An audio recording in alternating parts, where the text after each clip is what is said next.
mám dvoch borcov, ktorí idú taktický tréning. Jeden z nich sa pripravuje na protiteroristický výcvik.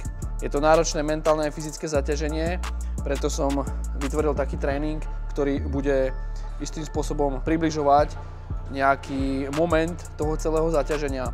Chalani majú na sebe 10-kilovú vestu, takže ten tréning bude o to náročnejší. Rozvíjame globálnu vytrvalosť v sile a celkovú pracovnú kapacitu. Je tu niekoľko cvičení, poďme sa na to pozrieť. Dobre, koľko máme zahrievačku? OK. Dobre. Dokračame do 7, pôjdeme dozadu, dáme si aktiváciu, rýchlu rozcvičku. Ty si nie je rozcvičený poriadne? OK, dobre, stačí, poďme na to. Dobre, najprv dáme aktiváciu dýchania, aby sme trošku nabudili dýchacie svaly a trošku nabudili aj kognitívny systém tým a nervovú sústavu. Zatiaľ si lahni na zem, kdekoľvek, hej. Na chrbát, hej. Len budeš ležať. V tej veste sa ti, ak bude dýchať, skús. Dobre, daj pokrč nohy, pokrč. Tak, a dýchaj, zatiaľ normálne dýchaj, ako bežne dýchaš, hej. Oli, pridaj sa. Tak ideme na to. Čiže dýcháš, nádych nosom, výdych ústami a ideme nádych nosom 3 sekundy, výdych ústami 3 sekundy, hej. Raz, dva, tri, bez stopky, raz, dva, tri, hej. Skúsiš cez brucho, spraviť takú vlnu, že brucho, rebra, trup, von, hej, a takú vlnu.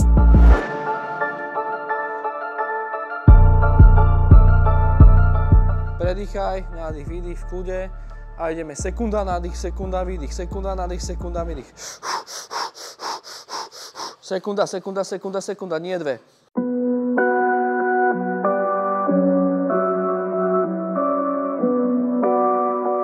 Jedna a poriadny nádych a držíš. 3, 2, 1, OK, uvoľni. OK, predýchaj, už sa trošku zatočila hlava možno. Dobre, poď do sedu, alebo respektíve do pozície na dve kolená, tu. A ideš zase. Hej, 2 sekundy nádych, 1 sekunda výdych.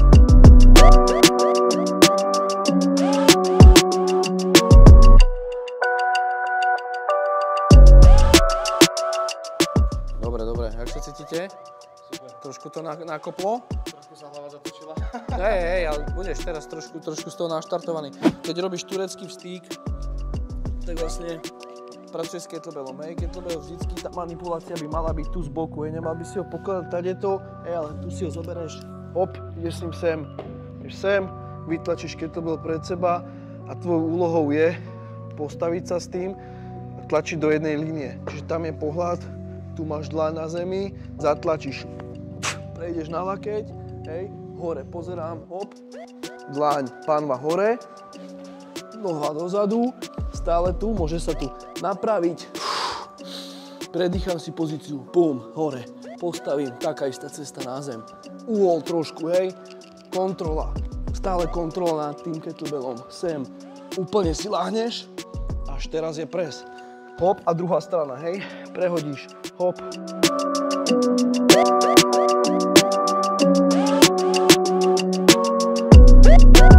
Teraz tlačím hop, ideš na dlaň a vytlačaš kettlebell nad seba. Pánva hore, vysoká pánva. Dozadu, noha. Drž. Koleno na zem. Hop. Hop, nárovnaj pozíciu. Hop hore. Postaviť. Se dole na koleno. Sem. Stále drž. Hej, ten kettlebell tam bude, takže on ťa nemôže prevážiť. Noha sem. Na lakeť. Zastabilizuješ. Pomalenky na zem. Hop. Bum. Dobre, toto by mohlo byť.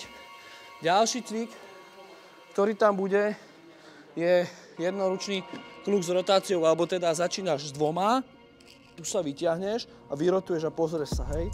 Sa vlastne odtiahneš od toho. 5 na jednu, 5 na druhú. Jo, široké postavenie chodidiel, aktívny core a rameno tlačíš pekne dole u ducha. Lano je jasné, budeš používať aj nohy, lebo však nohy sú veľmi dôležité. Oli, poď jednu sériu teda vylesi.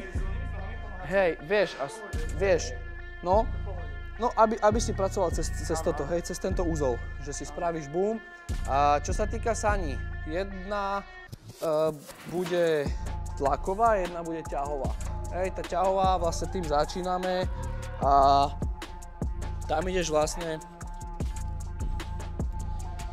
do tejto pozície, trošku znižíš ťažisko, chodidlá sú na šírku bedier asi cca, hej, a pracujem si. Krátky krok, ale proste pracuješ. Čo je podstatné, chcem,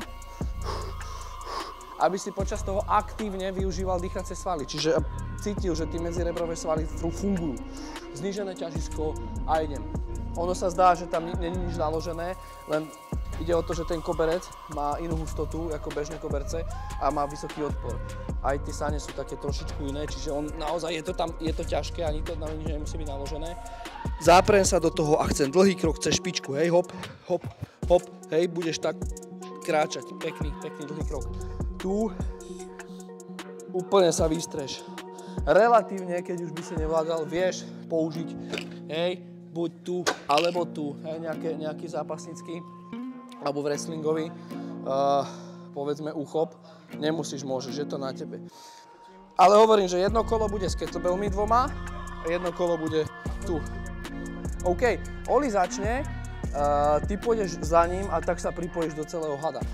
Na konci je kognitívna časť, čiže budeme trošku reagovať na svetla a minule sme mali taký jednoduchší IQ test. No jednoduchší nebol úplne, ale pre Olivera, hej. Môžete byť tak, že ty budeš dokončovať IQ test, on bude na svetlách a on ešte po tebe pôjde robiť IQ test a potom začnete a ty už potom zase začneš tu, lebo on teraz bude oddychovať. Čiže jedno kolo budem ako keby za ním, áno? Nie kolo, ale jeden cvik, jedno stanovisko. No. So zbraňou ovládaš nejakú manipuláciu. Oli robil tam také rotácie nejaké, ale však to je jedno. Vieš, že to máš normálne, akým si bol na tele, že kontroluješ telo? Napríklad môže byť tu. Akurát, že ja som to išiel až do toho. Hej. Okay. No. Tak ja ten cvik nejak urobím. Áno, takticky. No, presne.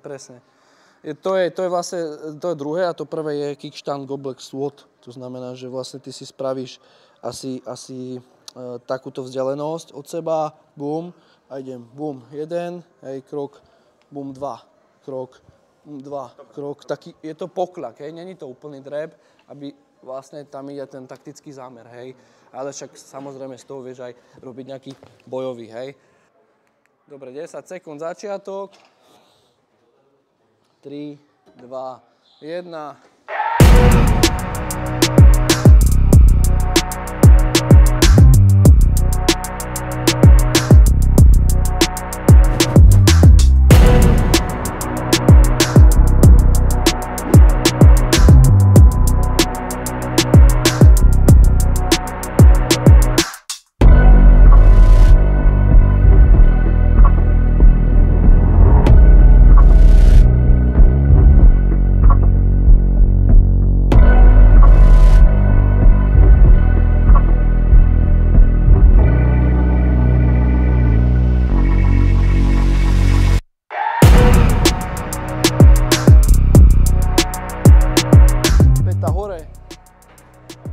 Normálne si chceš tak kľaknúť, hej?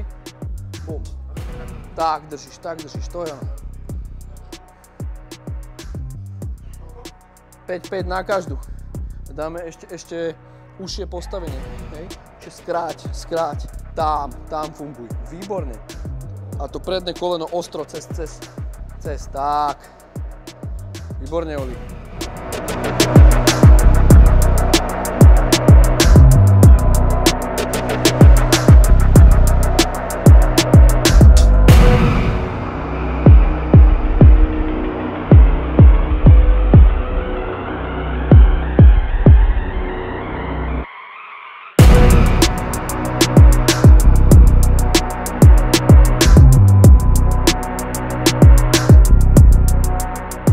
tuče som tam dal kvôli tomu, aby sa to ľahko bralo potom preč, nemá to žiadny iný charakter. Dávaj, zníž ťažisko a daj silu. To je ono. Daj silu do tých cehien, keď znížiš ťažisko, tak to tam bude a poď. A drž tempo, aby nezastavovali sane.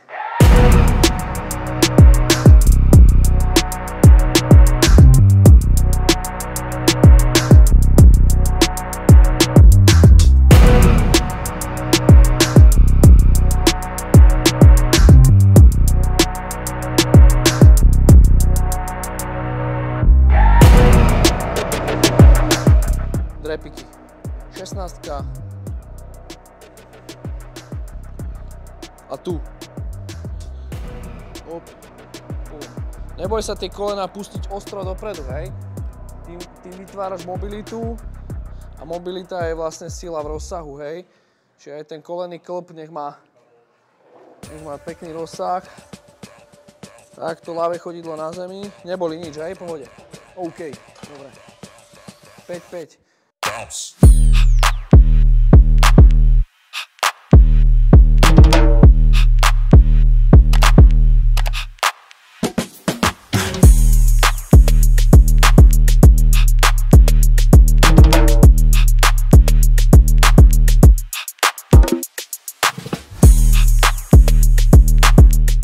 Poď, silný trup, zalokuj lakte a idem. Chceš pretlačiť, hej? A poďme, a poď. Nižšie a poď. Bum, a bum. To je ono.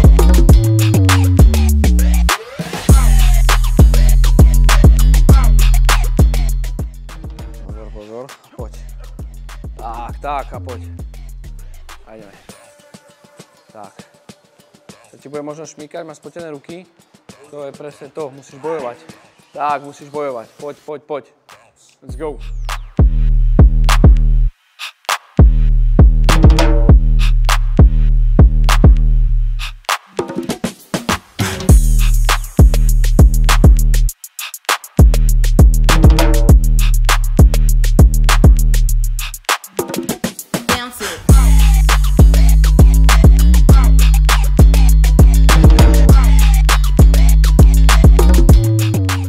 Tak, keď to bude stále nalepený na tele, vydrž to tam, bude pauzička, poďme.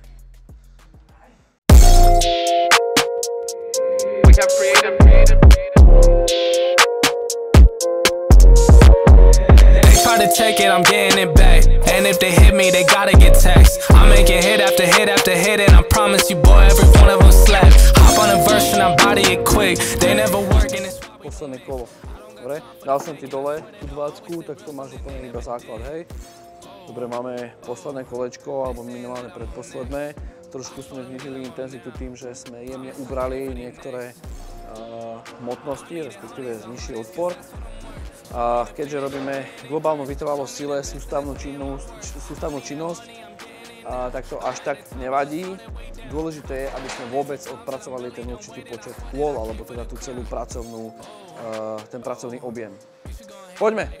I was in a 4, leveled up to the Rover. Feeling like Blake, I'ma put him on a poster. I don't really play when it come to my checks. I've been in the gym, so you know I gotta flex. If I shoot a shot, then it's gonna be a wet dog. I'm coming for these meals, I ain't taking no less. Yeah, I ain't really taking no less.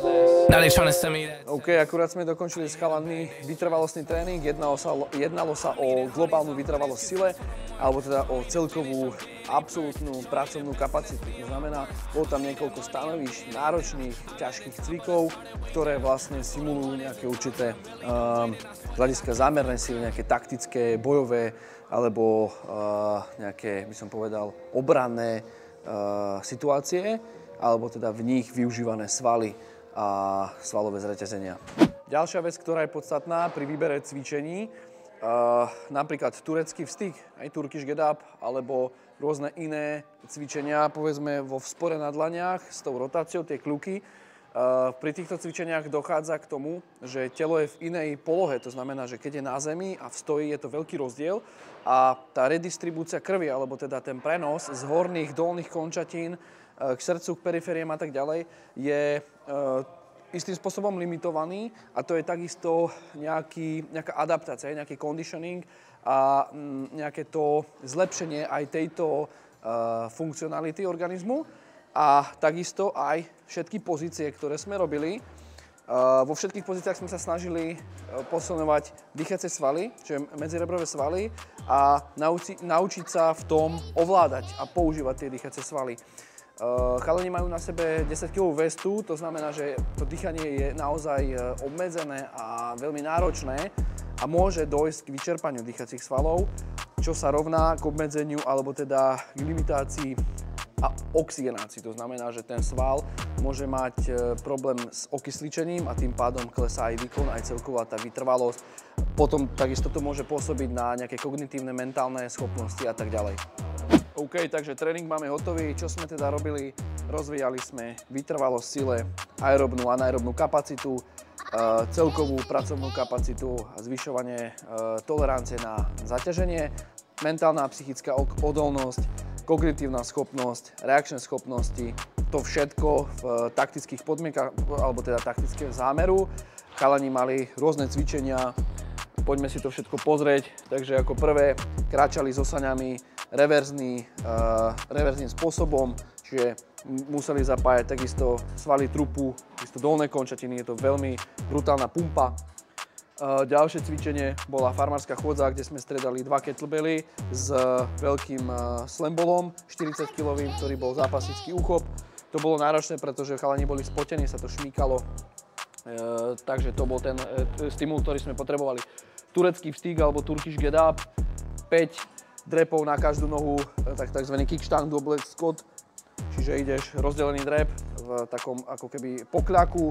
Ďalej boli nejaké taktické rotácie, kluky s rotáciou, alebo teda jednoručný kluk s rotáciou. Ďalej tam bolo lano, vyšplhať na lane jedenkrát, tlačenie saní, potom bola reakcia na svetlá a mali sme tam na rýchle reagovanie a zamyslenie sa IQ testy na trošku vyššej úrovni, aby sa chalani vedeli automaticky zachovať správne pri rôznych situáciách.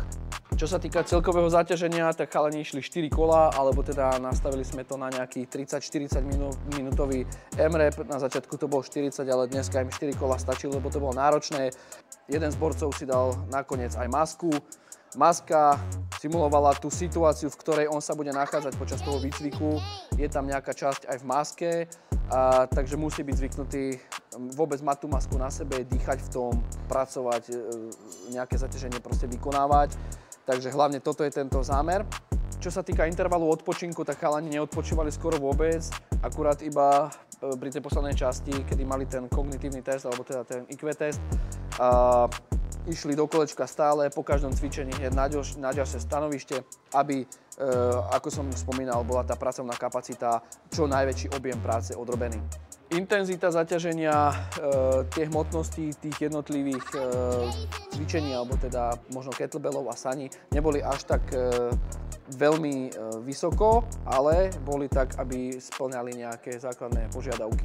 OK, takže máme to všetko. Ja vám ďakujem za zhliadnutie, dúfam, že sa vám toto video páčilo. Áno, dajte mi tam prosím lajčik jeden, odber na nové videá a vidíme sa čoskoro. Čus!